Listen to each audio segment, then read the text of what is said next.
आप सभी का स्वागत है आशीष कोचिंग के इस वीडियो में। और जैसा कि हमने बहुत सारी चीज़ें अभी पढ़ी हैं और बहुत सारी चीज़ें हम आगे और पढ़ते जा रहे हैं व्याकरण में। और ज़रूरी है कि जब भी हम भाषा को बोलना और लिखना अच्छे तरीके से सीखना चाहते हैं, तब बार बार मैं कहती हूँ कि हमें मात्राओं का ध्यान देना बहुत ज़रूरी है। और आज हम एक नया टॉपिक ले रहे हैं। अभी बहुत सारे बच्चों की परीक्षाएं भी जब होती हैं और अभी खास करके जब परीक्षाओं का समय है, तो ज़रूरी है कि हम संधि और समास को भी पढ़ें और उसके बारे में भी जानें। तो ये चीज़ भी है, जो इसके प्रकार भी हैं वो बहुत सारे हैं। तो हम थोड़ा थोड़ा इसमें पढ़ते चलेंगे और थोड़ा थोड़ा जानते चलेंगे कि संधि और समास ये क्या है। सबसे पहले तो हम जाने संधि को, कि संधि जो है हमारा ये किस शब्द से मिलकर के बना है। कई चीज़ें जब हम किसी भी चीज़ में पढ़ते हैं तो हम जानते हैं कि एक दो कई शब्दों से कभी कभी कोई शब्द मिलकर के बने हुए होते हैं। जैसे हम नए नए शब्द बना रहे थे, अभी उपसर्ग प्रत्यय में भी हमने पढ़ा था। और जब भी हम वाक्य प्रयोग भी करते हैं तो हम वाक्य प्रयोग में भी कुछ शब्दों को लेकर के जाते हैं, किसी वाक्य में स्थापित करते हैं और उससे वाक्य प्रयोग करते हैं। मुहावरे हम लेते हैं तो मुहावरे को भी हम उसका अर्थ निकालते हैं और फिर उसका वाक्य प्रयोग करते हैं। तो इसी तरीके से हर चीज में कुछ ना कुछ ऐसी होती है जो हमको सीखनी पड़ती है और सीखनी चाहिए। अगर हम अच्छे तरीके से नहीं सीखेंगे तो हम उसे नहीं अच्छे से जान सकते हैं। तो छोटी छोटी चीज़ों में, छोटी छोटी बातों में हम आगे आगे बढ़ते चल रहे हैं और बहुत ज़्यादा हम विस्तार से नहीं लिख रहे हैं, छोटी छोटी चीज़ों को लिख रहे हैं, लेकिन अच्छे से पढ़ रहे हैं, समझ रहे हैं। आप सब में से बहुत से लोग ऐसे हैं जो अच्छे तरीके से समझ रहे हैं, पढ़ रहे हैं और हमें बता भी रहे हैं। तो ये बहुत अच्छी बात है। तो देखिए, ये है संधि और ये किससे बनी हुई है? सम, धा और की।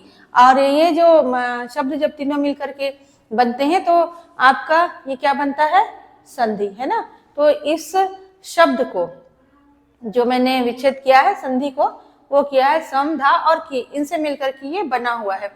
तो इसका अर्थ ही होता है, संधि का अर्थ ही होता है किसी चीज का जोड़, मिलना या मेल, है ना। तो संधि दो वर्णों के मिलने से, जब दो वर्ण मिल रहे हैं और उससे जो परिवर्तन हो रहा है तो उसे हम कहते हैं संधि। वैसे आप कहीं कहीं इसमें यही पढ़ेंगे इसकी परिभाषा में कि दो वर्णों के मेल से जो विकार उत्पन्न होता है तो उसे संधि कहते हैं, है ना। तो ये परिवर्तन मैंने आसानी के लिए लिखा है आपको, कि आपको आसानी होगी समझने में, क्योंकि कई बच्चे नहीं समझ पाते हैं विकार को, है ना।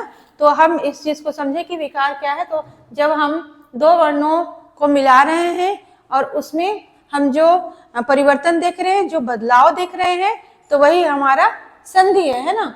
तो अब इसके कितने प्रकार होते हैं? तो इसके 3 प्रकार होते हैं। अब ये जो स्वर संधि है, तो स्वर संधि में भी इसके आगे भी बहुत सारे प्रकार हैं स्वर संधि में भी, क्योंकि हम जानते हैं कि स्वर और व्यंजन भी होते हैं। आ ई जो हम पढ़ते जाते हैं वो हमारे स्वर है, और क ख ग घ अंग जो हम पढ़ते जाते हैं वो हमारे व्यंजन है। तो जब स्वरों का उपयोग होता है अ ई आ और ऊ है, तो इन सब का जब प्रयोग करते हैं हम स्वरों का, तो अलग अलग तरीके से इसका उपयोग होता है। और संधि में हम उसको देखते हैं कि कई बार जब दो वर्ण होते हैं ना, दो स्वर होते हैं, तो वो मिलकर के एक नया जो वर्ण है वो बनाते हैं। जैसे अ कहीं पे हम मिलाते हैं तो वो आ बन जा रहा है ना। तो जैसे ई हम मिला रहे हैं तो कहीं पे वो बड़ी ई बन जा रही है, और उस तरीके से शब्द बन रहे हैं नए। तो वही चीज है कि जब हम स्वर संधि को पढ़ेंगे तो स्वर संधि में भी इसके अंतर्गत बहुत सारे प्रकार आते हैं और हम उन चीजों को समझेंगे। और उसके बाद है आपकी ये व्यंजन संधि। व्यंजन संधि को भी हम पढ़ेंगे। और उसके बाद है ये विसर्ग संधि। विसर्ग संधि हम ये जो दो डॉट हम लगाते हैं सामान्यतया, तो इसे ही हम विसर्ग संधि के रूप में पढ़ते हैं। इसके बारे में भी हम जानेंगे। जैसे अह हम लिखते हैं ना, अह लिखते हैं तो उसमें हम जो प्रयोग करते हैं ये अ और ये दो बिंदु, तो ये हमारा विसर्ग हो जाता है। तो इस तरीके से हम इसे विसर्ग संधि को पढ़ते हैं इसमें, ठीक है। और उसके बाद इसमें और एक चीज मैं सबसे पहले संधि को ही बता दूं कि इसे मैंने आज इसके एक ही प्रकार को लिया है, स्वर संधि को लिया है, क्योंकि जैसे कि मैंने बताया कि इसके आगे आगे प्रकार बहुत होते जाएंगे, लेकिन क्योंकि कई बच्चों को समझना है कि संधि और समास और संधि और समास से जुड़े हुए कुछ उदाहरण और उसके बाद उन्हें उसमें कुछ अंतर भी जानना है, तो जरूरी है कि हम पहले उसके प्रकार पढ़ लें, संधि को पढ़ लें कि संधि क्या है। ठीक है, तो आपका दो वर्णों के मिलने से जो परिवर्तन हो रहा है वो क्या है, आपकी संधि है। इसके तीन प्रकार हैं, स्वर संधि, व्यंजन संधि, विसर्ग संधि। अब थोड़ा सा हम जानते हैं स्वर संधि के बारे में। तो जैसा कि पता है कि स्वर संधि तो दो स्वरों के मिलने से जो परिवर्तन हो रहा है, होने वाला जो परिवर्तन है उसे हम कहते हैं स्वर संधि, है ना। तो आप इसे इस तरीके से बता सकते हैं, एक थोड़ा सा आप इसे इस तरीके से अपने शब्दों में बता सकते हैं।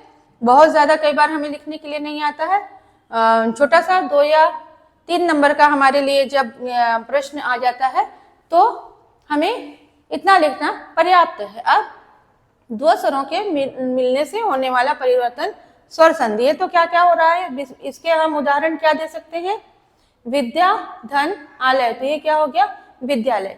हाँ, अब मैंने ये प्रकार बताया आपको कि संधि के प्रकार हैं, स्वर संधि, व्यंजन संधि, विसर्ग संधि। 2-3 बार मैं आपको इसको रिपीट कर चुकी हूँ।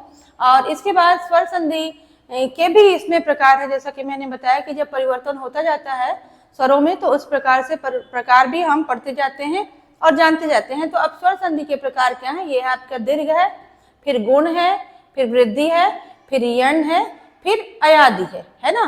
तो इस तरीके से ये स्वर संधि के अंदर भी प्रकार है। फिर ये भी जो अलग अलग इसके प्रकार है, इसकी परिभाषा भी हम थोड़ा थोड़ा जान के चलेंगे। आज हम थोड़ा सा जानते हैं पहले संधि के उदाहरण के बारे में। प्रतिधन एक, ये कई बार आता है आपके परीक्षा में और आप इसका प्रत्येक लिखा है और आप उसका संधि विच्छेद करिए। तो ये है प्रतिधन एक है, तो ये बन गया है प्रत्येक। इसी तरीके से देवोधन इंद्र, तो ये बन गया है देवेंद्र। तो इस तरीके से आप संधि विच्छेद कर सकते हैं। अब आपका जानते हैं समास को थोड़ा सा, ठीक है। तो 2 या 2 से अधिक शब्दों के मेल से बनने वाला सार्थक शब्द, जब 2 या 2 से अधिक शब्द मिलते हैं और उनसे सार्थक शब्द, सार्थक शब्द का मतलब क्या होता है, मतलब कि जिसका कोई हम अर्थ समझते हैं, है ना। तो वो होता है हमारा सार्थक शब्द। आप बीच में मैंने बताया भी था, मैं चाह रही हूँ खाना फल। तो क्या ये एक कोई शब्द हुआ, ये अच्छा शब्द हुआ? नहीं। ये कोई सार्थक शब्द हुआ? नहीं। मैं फल खाना चाह रही हूँ, ये एक सार्थक शब्द है। तो इस तरीके से जब हमारे पास कोई भी ऐसा शब्द आता है या कोई भी ऐसा वाक्य आता है जिसका हम अर्थ समझते हैं, तो वो हमारा सार्थक शब्द या हमारा सार्थक वाक्य होता है ना।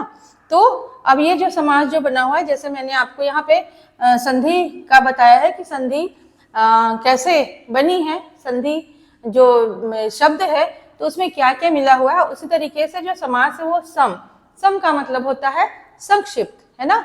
संक्षिप्त प्लस आस का मतलब होता है कथन, ठीक। और उसके बाद ये दोनों मिलकर के क्या बने हुए हैं, समास, ठीक। तो समास जो है ये संक्षिप्तीकरण मतलब किसी भी चीज को छोटा करना। हम बहुत ज्यादा बड़े बड़े शब्दों को अगर देख लेते हैं, कई बार सुन लेते हैं, कई बार तो हम थोड़ा सा डिस्टर्ब हो जाते हैं कि अरे बहुत बड़ा शब्द आ गया है, हम बहुत शुद्ध हिंदी है, तो वो छोटा रूप आप उसको समझिए, है ना।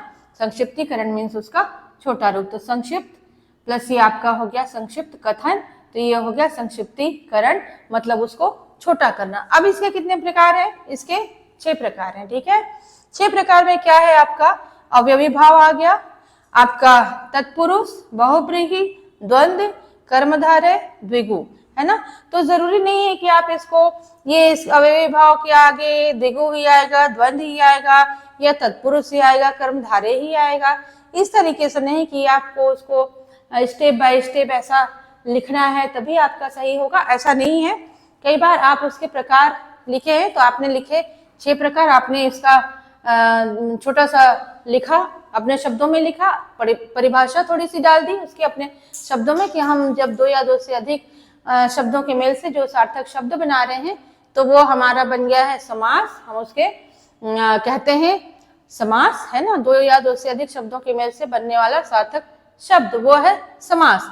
अब उसका सम संक्षिप्त भी आप नहीं लिखेंगे तो चलेगा, लेकिन अगर प्रकार पूछता है तो आपको उसको बताना है कि उसके 6 प्रकार है, और इस प्रकार से अवयवी भाव, तत्पुरुष, बहुब्रीहि, द्वंद्व, कर्मधारय और द्विगु समास। ठीक, अब उसके बाद थोड़ा सा जानते हैं अवयवी भाव के बारे में, क्योंकि हम बहुत ज्यादा जान नहीं पाएंगे एक ही चैप्टर में, और अगर एक ही बार में, एक ही पार्ट में हम बहुत सारा, कई बार जब चैप्टर हम पढ़ते हैं एक तो बहुत सारा, अगर बहुत बड़ा चैप्टर होता है तो हम थोड़े से डिस्टर्ब हो जाते हैं, हमारा रास्ता थोड़ा सा भटक जाता है, अब हम कई बार उसे समझ नहीं सकते हैं।